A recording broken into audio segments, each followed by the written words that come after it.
Hi, this is Anna from Studio 300, and I'm here with another Teen Crafternoon. Today we're going to be making little cardstock Halloween houses. Supplies that you'll need for this project are cardstock in various colors and patterns. I'm using a orange bone one and black for my details. A template to trace to figure out where everything should go on your house. Scissors. Something to draw with, an X-Acto knife for details, and a ruler. So let's get started. So I found the template online, and I actually used a computerized cutter to cut it out.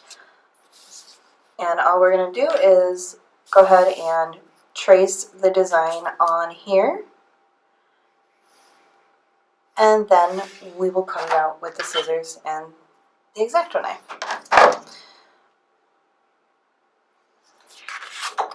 After cutting it, you will be left with something like this. I did cut out most of my stuff using a computerized cutter, so I did find a template online and had everything cut, but you can also cut this out.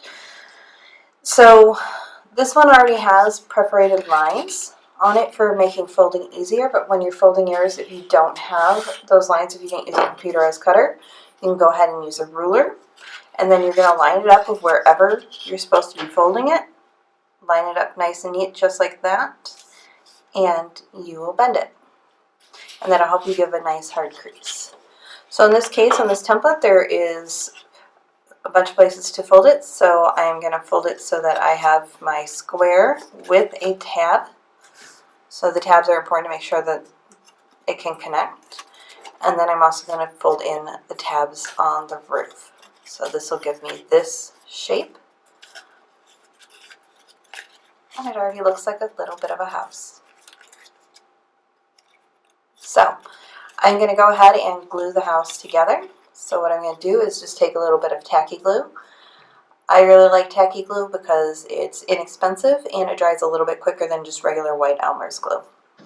So I'm going to go ahead and open it. Make sure it's clean. And then I'm just going to put a little bit of glue on the tab here. And then I'm going to connect it, and then I'm going to hold it just for a few seconds. And it should be ready to go. If you get extra glue, you can just kind of wipe it off.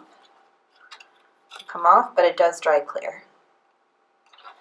Alright, so now we have the frame of the house, and then we're going to add the roof detail on it. So the roof is just a rectangle that has been folded in half. And then all you do is you add glue to the roof tabs.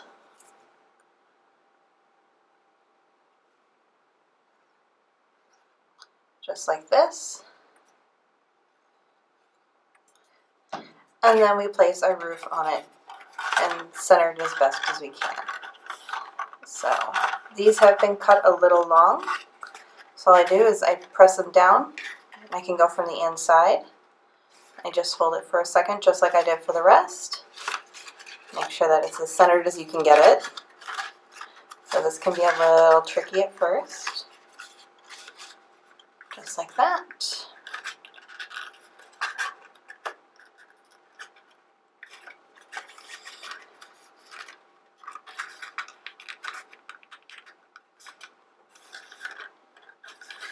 Alright, and then we'll just let that dry for a second. We have one more detail piece on this particular design, and it's a little thing that'll go over the door. So it folds in half, and then it has little tabs that fold in.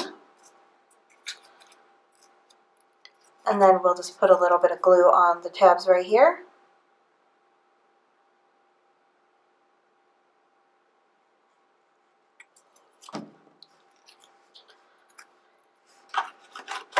Place it right over the door. And we just hold it for a couple seconds till will stay on its own.